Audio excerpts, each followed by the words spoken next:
3 யோவான் 2வது வசனம்.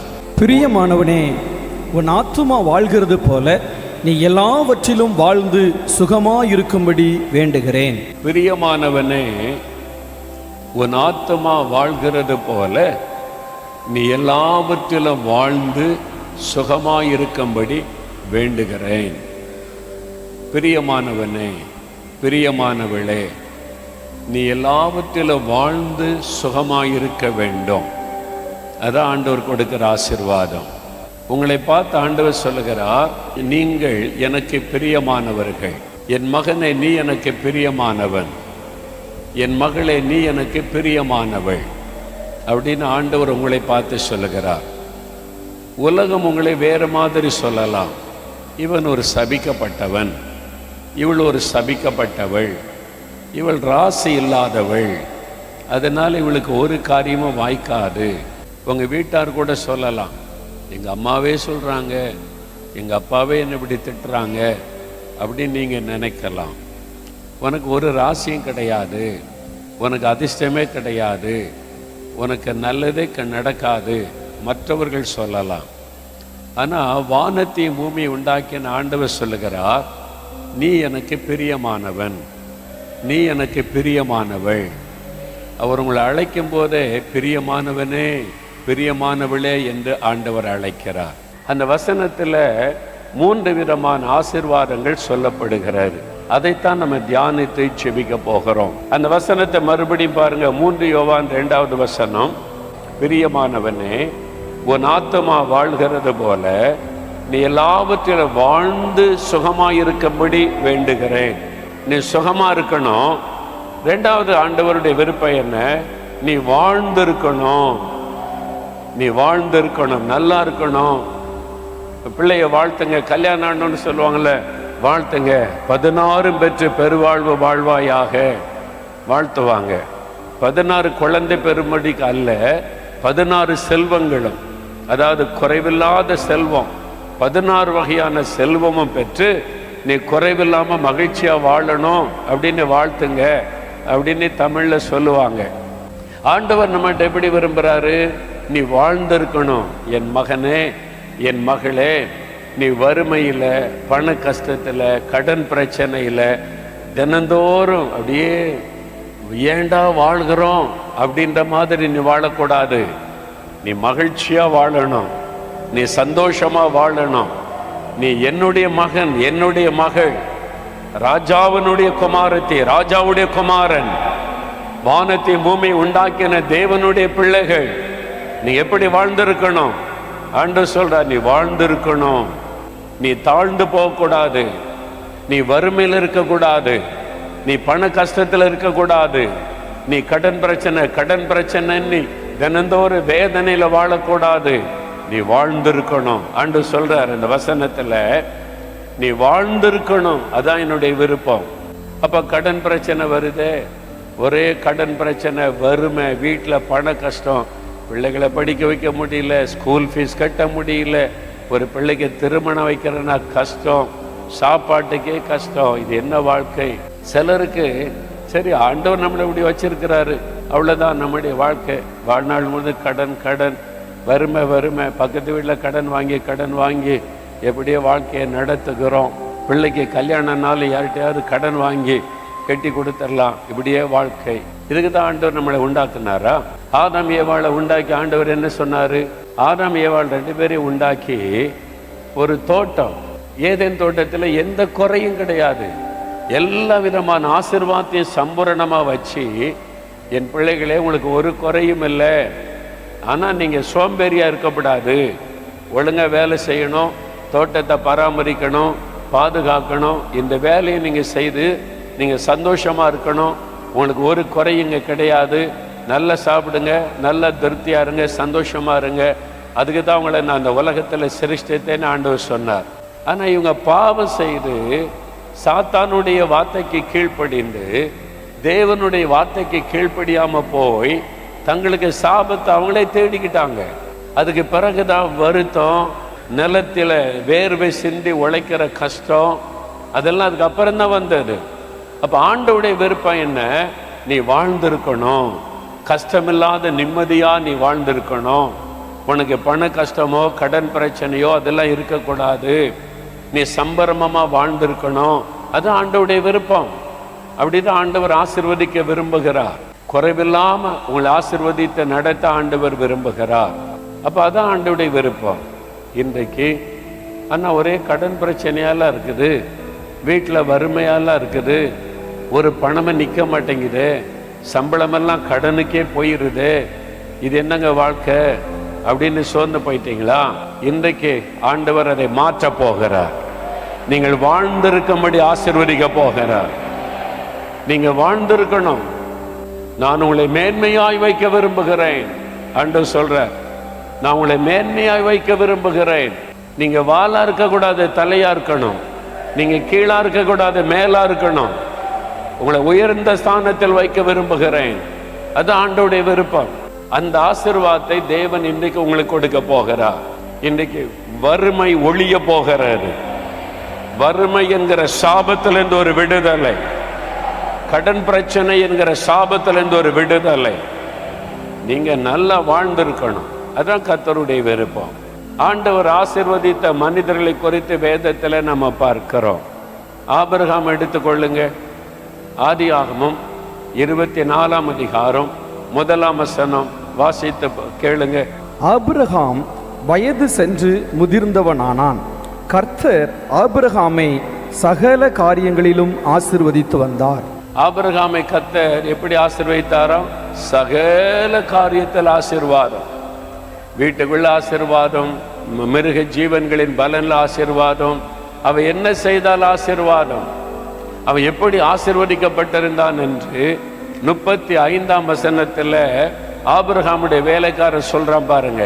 கர்த்தர் என் எஜமானை மிகவும் ஆசீர்வதித்திருக்கிறார், அவர் சீமானாய் இருக்கிறார். கர்த்தர் அவருக்கு ஆடு மாடுகளையும் வெள்ளியையும் பொன்னையும் வேலைக்காரரையும் வேலைக்காரிகளையும் ஒட்டகங்களையும் கழுதைகளையும் கொடுத்திருக்கிறார். கர்த்தர் என் எஜமானை மிகவும் ஆசீர்வதித்திருக்கிறார். ஆபிரகாம் என் எஜமான் கர்த்தரை விசுவாசிக்கிறார். அவர் ஆண்டவர் ஆசீர்வதித்து உயர்த்தி வைத்திருக்கிறார். ஒரு குறை கிடையாது. ஆடு மாடு வேலைக்காரங்க வெள்ளி பொண்ணு சகல விதமான ஆசீர்வாதம் அதெல்லாம் ஆபிரகாமு கொடுத்தாருங்க. அதெல்லாம் நமக்கா அப்படின்னு கேட்டிங்கன்னா, கலாத்தியர் 3ஆம் அதிகாரம் 7வது வசனம் 9வது வசனம் நீங்கள் வாசித்தால் ஆண்டவர் சொல்றாரு, விசுவாச மார்க்கத்தார்கள் எவர்களோ அவர்களே ஆபிரகாமுடைய பிள்ளைகள், சந்ததி.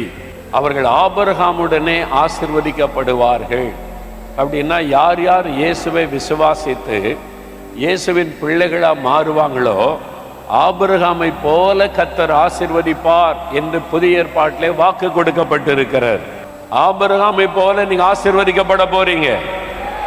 ஒரு குறைவில்லாம செழிப்பா நன்மையா அநேகருக்கு ஆசீர்வாதமா இருக்கும்படி கர்த்தர் உங்களை ஆசீர்வதிக்க விரும்புகிறார். நீங்க கடன் பிரச்சனையில தான் இருப்போம்னா ஆண்டவர் ஒன்றும் செய்ய முடியாது. தென்கொரியாவில் டாக்டர் பாலி அங்கிச்சோ, அவரை பற்றி கேள்விப்பட்டிருக்கீங்கல்ல. நான் அவரை போய் நேரில் பார்த்துருக்கிறேன். கடந்த வருஷம்தான் அவர் கர்த்தர் எடுத்து கொண்டார். ஆண்டவருடைய ராஜ்யத்தில் அவர் போயிட்டார். ஆனால் பல வருஷமாக அவரை எனக்கு தெரியும். நான் போய் நேரில் போய் பார்த்து பேசியிருக்கிறேன். அவருடைய சபை ஊழியத்தெல்லாம் நான் பார்த்துருக்கிறேன். ஒரு சமயம் ஒரு அனுபவத்தை சொன்னார். அவர் ஊழியம் ஆரம்பித்த ஆரம்ப காலத்தில் ஒரு கிராமப்புறத்தில் டென்ட் சர்ச், அந்த சர்ச்சுக்கே பேர் டென்ட் சர்ச். கட்டடம் கட்ட காசு கிடையாது.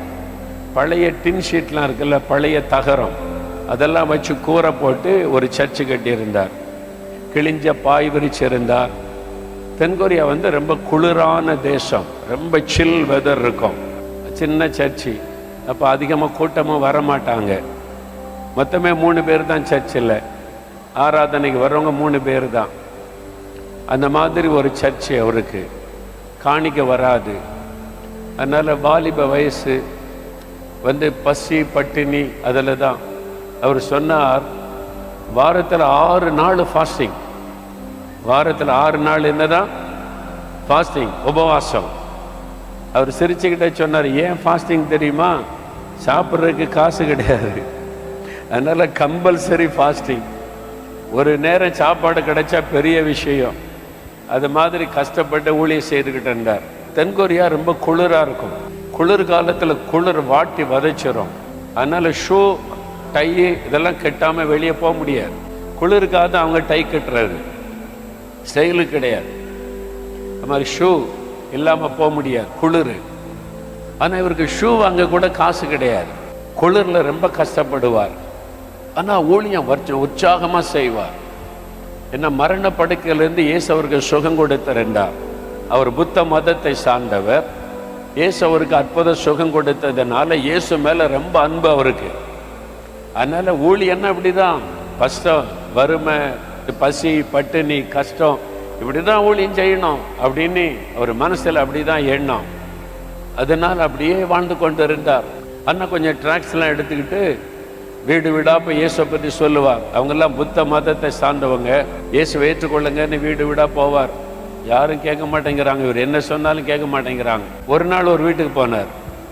அவர் சொன்னது நடந்த சம்பவம், என் வாழ்க்கையை புரட்டி போட்ட ஒரு சம்பவம், என் ஊழியத்தையே புரட்டி போட்ட சம்பவம்னு அவர் சொன்னார். பக்கத்து தெருவில் இருக்கிற ஒரு ஏழை வீட்டுக்கு போய் கதவை தட்டினார். ஒரு அம்மா வந்து கதவை திறந்தாங்க. என்னது, வாட் யூ வாண்ட், உனக்கு என்ன வேணும்னு கேட்டாங்க.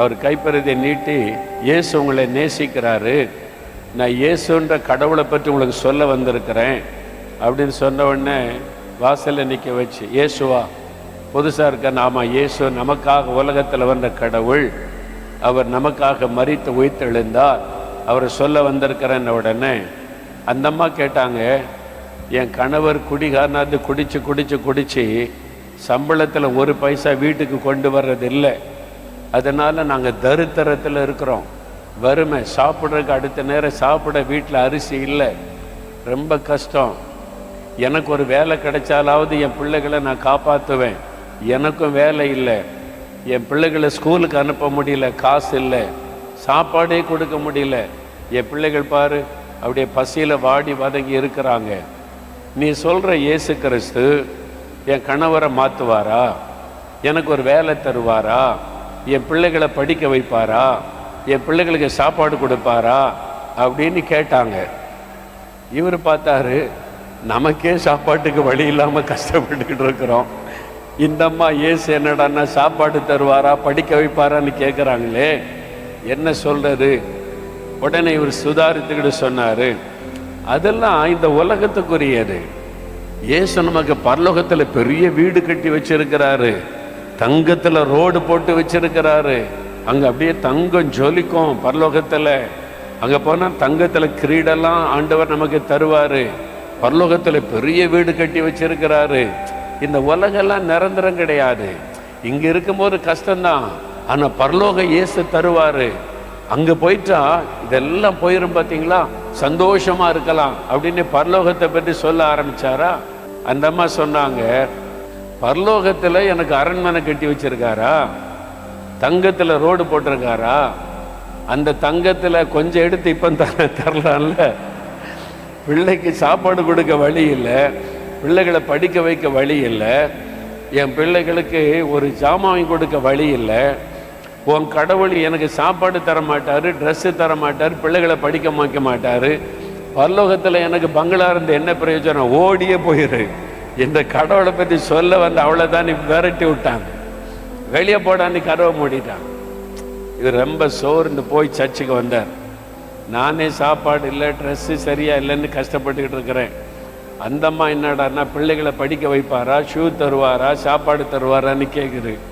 நேரம் ஆண்டவர்கிட்ட வந்து முழங்கால் போட்டார். என்ன ஆண்டவரே, உங்கள் சுவிசேஷத்தை தானே நான் போய் சொல்கிறேன், தேவனுடைய ராஜ்யத்தை தேடுங்க, பரலோகத்துக்கு வாங்கன்னு தானே சொன்னீங்க, அதைத்தானே சொல்கிறேன் நான், உலக காரியம் முக்கியம் இல்லை, எதுக்கு கவலைப்படுற, அந்த பரலோகத்துக்கு போகலாம் அதானே சொல்ல சொன்னீங்க, அதானே சொல்கிறேன், யாரும் ஏற்றுக்கொள்ள மாட்டேங்கிறாங்க அப்படின்னு சர்ச்சில் வந்து ஆண்டவர்கிட்ட பேசினாராம்.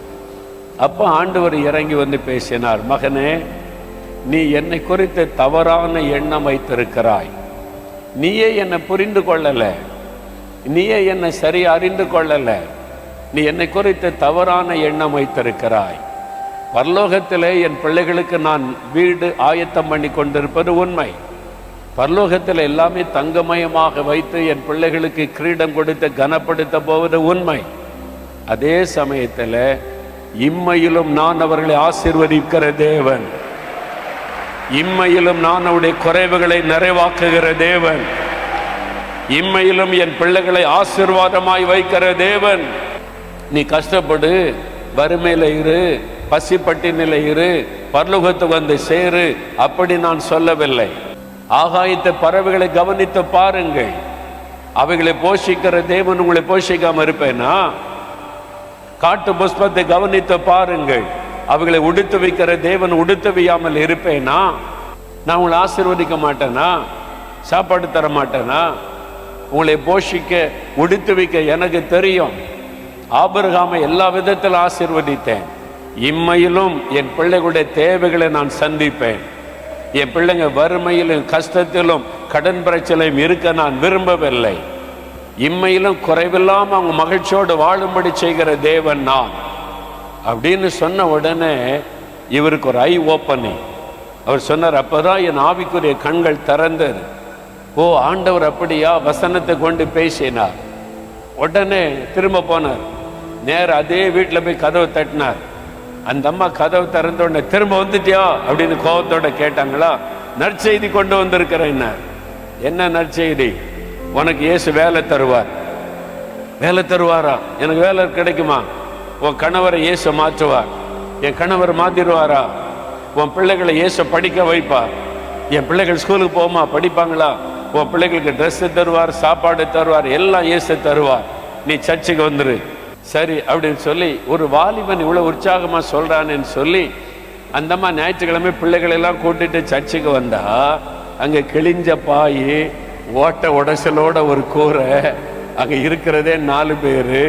என்னம்மா பார்த்தாங்களா, இந்த சர்ச்சே இப்படி இருக்குது, இதுவே இப்படி இருக்குது, இந்த இயேசு ஆசீர்வதிப்பான்னு வேற இந்த தம்பி சொல்றானே.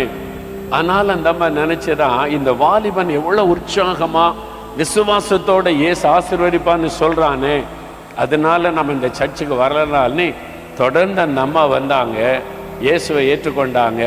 கணவர் ரட்சித்து சர்ச்சுக்கு வர ஆரம்பித்தார். இந்த அம்மாவுக்கு ஆண்டவர் வேலை கொடுத்தார். பிள்ளைகள் படிக்க ஆரம்பிச்சாங்க. ஆசீர்வாதம், சபை வளர ஆரம்பித்தார். அப்ப இயேசு கிறிஸ்து கிட்ட போனா வெறும் ரட்சிப்பை மாத்திரம் அல்ல, ஆண்டவர் நம்மை வாழ வைப்பார் என்கிற எண்ணம் எல்லாருக்கும் உண்டாக ஆரம்பித்தார். அல்லேலூயா சொல்லுங்க, அல்லேலூயா. எல்லாருக்கும் உண்டாங்க. அதனால சபை வளர ஆரம்பித்தார். அவர் சொன்னார், இப்போ அந்த அம்மா எங்க சர்ச்சில் ஒரு எல்டரா இருக்கிறாங்க, அவங்க பிள்ளைகளெல்லாம் படிச்சு பெரிய பெரிய வேலை செய்து சம்பாதிக்கிறாங்க அப்படின்னு சொல்லி அவர் சாட்சியாய் சொன்னார். அல்லேலூயா. ஆரம்பத்தில் ஒரு சர்ச்சை நடத்தும் போது மெத்தடிஸ்ட் சர்ச்சு, பிரஸ்பெரிட்டேரியன், ஆங்கிலிக்கன், பெரிய பெரிய சபைகள், நிறைய சபைகள், பணக்காரங்கெல்லாம் மெத்தடிஸ்ட் சர்ச்சு போயிடுவாங்களாம், படித்தவங்கெல்லாம் பிரஸ்பெரிட்டேரியன் சர்ச்சுக்கு போயிடுவாங்களாம். ஏழைகள், தரித்திரம், அது மாதிரி ஆட்கள் இருந்தால் அங்கே ஒரு ஆள் கொட்டடிச்சுக்கிட்டு இருக்கான், போ பாட்டு பாடுவான் அல்லேலூயா சொல்லிக்கிட்டு, அது மாதிரி இவர் சர்ச்சுக்கு எல்லாம் ஏழைகள் தான் வருவாங்களாம். ஆண்டவர் இவர் பார்த்தார, நமக்கு ஆண்டவர் எல்லாம் ஏழைகளாக தர்றாரு அப்படின்னு, காணிக்க தராத ஆட்களாக தர்றாருன்னு. ஆண்டவர் சொன்னாரா, இவங்களை நீ ஆசீர்வதித்து ஜெபம் பண்ணு, ஆபிரகாமின் ஆசீர்வாதம் இவங்களுக்கு உண்டாகட்டும், ஆபிரகாமை போல இவங்களை ஆசீர்வதிங்கன்னு ஒவ்வொரு ஆராதனையிலும் பிளஸ் பண்ணு. சரி ஆண்டவரே, என்னை ஒவ்வொரு ஆராதனையிலும் ஜெபிச்சார். ஆண்டவரே, ஆபிரகாமை போல இவங்களை ஆசீர்வதிங்க, இவங்களுடைய குறைவெல்லாம் நிறைவாக்குங்க, இவங்க நிறைவா மகிழ்ச்சி ஆசீர்வாதமா இருக்கணும், நான் இயேசுவின் நாமத்தில் ஆசீர்வதிக்கிறேன்னு ஜெபிச்சாராம். ஜெபித்தனுடைய விளைவு பாருங்க. அவர் சொன்னார், ஒரு உபவாச ஜெபம், பெரிய ஒரு ரேலி நடைபெற்றது. அதில் பணக்காரங்க எல்லாம், அவருடைய சர்ச்சில் இருக்கிற பணக்காரங்க. அவர் சொன்னார், ஒரு காலத்தில் எல்லாம் ஏழைகள், தரித்திரர், அவங்க தான் எங்கள் சர்ச்சில் இருந்தாங்க. நான் ஆசீர்வதித்து ஜெபித்து ஜெபித்து இன்றைக்கு எங்கள் சர்ச்சில் 40,000 கோடீஸ்வரர்கள் இருக்கிறாங்க. கோடீஸ்வரர், மில்லனியர்ஸ், கோடீஸ்வரங்க 40,000, 1-2 இல்லை, 40,000 கோடீஸ்வரங்க இருக்கிறாங்க. எல்லாம் பெரிய பெரிய டாப் பிஸ்னஸ் பீப்புள், எல்லாம் அவருடைய சர்ச்சை விசுவாசிகள். பார்த்தீங்களா? ஆண்டவர் அப்படிதான் உங்களை ஆசீர்வதிக்க போறார். எதுக்கு ஆசீர்வதிக்க போறாரு? கடன் பிரச்சனை மாறிடும், வறுமை நீங்கிரும், நீங்க ஒரு செழிப்பா வாழ்வீங்க. எதுக்கு தெரியுமா? இந்தியா ரட்சிக்கப்படுவதற்கு, நீங்க உதவியா இருப்பதற்கு, தேவனுடைய ராஜ்யம் கட்டப்படுவதற்கு நீங்க உதவியா இருப்பதற்கு. நீங்க பணம் சம்பாதிச்சு மேல மேல வீடு வாங்கணும், கார் வாங்கணும், கட்டடம் வாங்கணும்னு நினைச்சீங்க, இருக்கிறதே ஆண்டவர் பிடிங்கி விட்டுருவார். ஆண்டவரை உம்முடைய ஊழியத்துக்கு நான் செய்வேன், உம்முடைய ராஜ்யத்தை கட்டுவதற்கு உதவி செய்வேன், மாசத்துக்கு ஒரு ஆலயம் கட்டுறேன், வட இந்தியாவில் மிஷனரி ஊழியத்துக்கு தர்றேன், சுவிசேஷ அறிவிக்க நான் தாராளமா தருவேன்னு சொல்லுங்க. கர்த்தர் உங்களை செழிப்பாக ஆசீர்வதித்து விடுவார், நிரம்பி வழியும்படி ஆசீர்வதித்து விடுவார். அது ஆண்டவருடைய விருப்பம். நீ வாழ்ந்திருக்கணும், நீ கடன் பிரச்சனையிலும் தரித்திரத்தில் இருக்க கூடாது, நீ வாழ்ந்திருக்கணும். அது ஆண்டவருடைய விருப்பம். நீ ஏன் கடன் பிரச்சனையில் இருக்கணும்? அது ஒரு சாபம். கடன் கடன் கடன் கடன். ஒரு நேரம் கடன் வாங்கினா அடுத்த நேரம் சரியாயிட்டுனா பரவாயில்ல, வாழ்நாள் முழுவதும் கடன் கடன் கடன், வட்டி வட்டி வட்டி கட்டி கொண்டு, அது ஒரு சாபம். அதுல இருந்து நீங்க விடுதலை பெறணும். இன்றைக்கு கர்த்தர் உங்களை ஆசீர்வதிக்க விரும்புகிறார். கடன் இல்லாத ஒரு வாழ்க்கை. அல்லேலூயா சொல்லுங்க. நீ வாழ்ந்திருக்கணும், இந்த வறுமையில இந்த விடுதலை பெறணும். அதுக்காகத்தான் வேத புத்தகத்தில் ஒரு வசனம் பாருங்க, 2 கொரிந்தியர் 8ஆம் அதிகாரம் 9ஆம் வசனம் பாருங்க. நம்முடைய கர்த்தராகிய இயேசு கிறிஸ்துவின் கிருபையை அறிந்திருக்கிறீர்களே. ஆமென். அவர் ஐஸ்வர்யம் உள்ளவராயிருந்தும் நீங்கள் அவருடைய தரித்திரத்தினாலே ஐஸ்வர்யவான்கள் ஆகும்படிக்கு உங்கள் நிமித்தம் தரித்திரரானாரே. நம்முடைய கர்த்தராகிய இயேசு கிறிஸ்துவின் கிருபையை அறிந்திருக்கிறீர்கள். கிருபை, the grace of our lord Jesus. என்ன கிருபை? அவர் ஐஸ்வர்யம் உள்ளவராக இருந்தும். சில சொல்லுவாங்க ஆரம்ப காலத்துல இயேசு கிறிஸ்து ஏழை கடவுளுங்க. எங்க கடவுளை பார்த்தீங்களா? தங்கத்துல கிரீடம், தங்கத்துல நகைகள், எல்லாம் தங்கத்துல கோல்டு. இயேசு கிறிஸ்து பாருங்க, ஒரு ஏழை குடும்பத்துல பிறக்கிற கூட இடம் இல்லையா, மாட்டு தொழுவத்துல பிறந்தவர். ஏழைங்க. நீங்க ஏழை கடவுளை பின்பற்றினா ஏழை ஆயிருவீங்க அப்படின்னு சொல்லுவாங்க. நான் ஆரம்பத்துல கேள்விப்பட்டிருக்கிறேன். ஐயோ, இயேசு கிறிஸ்துவ நம்புற, அவர் ஏழை கடவுள் இல்லை, அப்ப நீங்களே ஏழையா போயிருவீங்க அப்படின்னு பல தப்பா நினைக்கிறாங்க. அவர் ஏன் ஏழ்மையின் கோலம் எடுத்தார்? அவரை பற்றி வேதம் சொல்ல, அவர் ஐஸ்வர்யம் உள்ள தேவன். பூமியே அவருக்கு தான் சொந்தம், வானம்ப பூமி அவருக்கு சொந்தம், இந்த முழு உலகமும் இயேசுவுக்கு சொந்தம். அவரை மாதிரி பெரிய செல்வந்தர் யாருமே கிடையாது. அவர் ஐஸ்வர்யம் உள்ள தேவனாயிருந்தும் ஏன் ஏழ்மை கோலம் எடுத்தார்? ஏன் தச்சன் வீட்டுல வந்து பிறக்கணும்? அவர் நினைச்சிருந்தா அரண்மனையில ராஜகுமாரனாய் பிறந்திருக்க முடியும், தங்க தொட்டிலே கடத்தி வைக்கப்பட்டிருக்க முடியும். ஆனா அவர் அப்படி செய்யல. ஒரு ஏழை குடும்பத்துல வந்து ஏன் பிறந்தார்? ஏழைகளாகவே அவர் ஏன் வாழ்ந்தார்? ஏன் தெரியுமா? வசனம் நல்லா சொல்லுகிறாரு. அவர் ஐஸ்வர்யம் உள்ள தேவனாயிருந்தும் அவருடைய தரித்திரத்தினாலே. அவர் ஏன் தரித்திரரானார்? நம்மை ஐஸ்வர்யவான்களாய் மாற்றுவதற்கு அவர் தரித்திரரானார். அல்லேலூயா. நம்முடைய தரித்திரத்தை மாற்றுவதற்கு அவர் தரித்திரரானார். நம்முடைய பாவத்தை மாற்ற சிலுவையிலே பாவமானார். நம்முடைய சாபத்தை மாற்ற அவர் சிலுவையிலே சாபமானார். நம்மை உயர்த்த சிலுவின் மரணபரியந்த தம்மை தாழ்த்தினார். நமக்கு விடுதலை கொடுக்க சிலுவையிலே கட்டப்பட்டவராய் தொங்கினார். நம்முடைய தரித்திரத்தை மாற்ற அவர் ஏழ்மை கோலம் எடுத்து வந்தார். அவர் ஐஸ்வர்யம் உள்ள தேவன். ஆனால் ஏன் தரித்திரரானார்? நம்முடைய தரித்திரத்தை மாற்றுவதற்கு. அதுக்குத்தான் அவர் ஏழ்மை கோலம் எடுத்தார் என்று வசனம் சொல்லுகிறாரு. அதனால அவர் ஏழை கடவுள் கிடையாது. அவர் ஏழை கடவுள் இல்ல, அவர் ஆசீர்வதிக்கிறதுல பெரிய தேவன் என்பதற்கு இந்த தேவனுடைய கூடாரமே ஒரு சாட்சியா இருக்கிற. இத்தனை கோடிக்கு அவர் கட்டி இருக்கிறாரு. யார்கிட்ட காணிக்க கேட்கலையே, உங்களை ஆசீர்வதிக்க போகிறார். ஆனா நீங்க என்ன சொல்லணும்? ஆண்டவரே, என் கடை, என் வியாபாரம், என் ஆபீஸ், என் பிசினஸ், என் காரு, எனக்கு உண்டான எல்லாமே உங்களுக்கு சொந்தம். நான் இந்த உலகத்துல சந்தோஷமா வாழ்றதுக்கு எனக்கு தந்திருக்கிறீங்க, அவ்வளவுதான். இதெல்லாம் நம்முடைய கிருபை. உம்முடைய நாம மகிமைக்காக நான் பயன்படுத்துவேன் அப்படின்னு சொல்லி பாருங்க, ஆண்டவர் தந்துகிட்டே இருப்பார். இது நான் சம்பாதிச்சது, இது நான் கஷ்டப்பட்டது, இது நான் உழைச்சி சம்பாதிச்சது, இது எனக்கு ஒரு இந்த நான் சுயம் இருந்தா நீ தானே சம்பாதிச்ச, நீயே பார்த்துக்க, கடன் பிரச்சனை வந்தா நீயே பார்த்துக்கன்னு கைவிட்டுருவார். அவரை முன்னால வைங்க, இதெல்லாம் உங்களுக்கு சொந்தம், நீங்க தந்தது, உமக்கு ஸ்தோத்திரம். ஆண்டவர் உங்களுடைய தரித்திரத்தை மாற்றி உங்களை வாழ வைக்க போகிற ஆண்டவர். இயேசு கிறிஸ்து உங்கள் குறைவை நிறைவாக்குவார். ஆண்டவர் எப்பொழுதுமே பரிபூரணமாய் ஆசீர்வதிக்கிறவர், சகல காரியத்திலும் ஆசீர்வதிக்கிறவர். ஆபிரகாமை குறித்து ஆண்டவர் சொல்லும் பொழுது, ஆபிரகாமை சகல காரியத்திலும் கர்த்தர் ஆசீர்வதித்து கொண்டு வந்தார் என்பதாய் வேதம் சொல்லுகிறாரு. உங்கள் வாழ்க்கையிலேயும் இன்றைக்கு ஒரு வேளை எனக்கு வேலை இல்லை, அது ஒரு குறை அப்படின்னு நினைக்கலாம். எங்களுக்கு ஒரு குழந்தை இல்லை, அதுதான் எங்களுடைய குறையாக இருக்குது.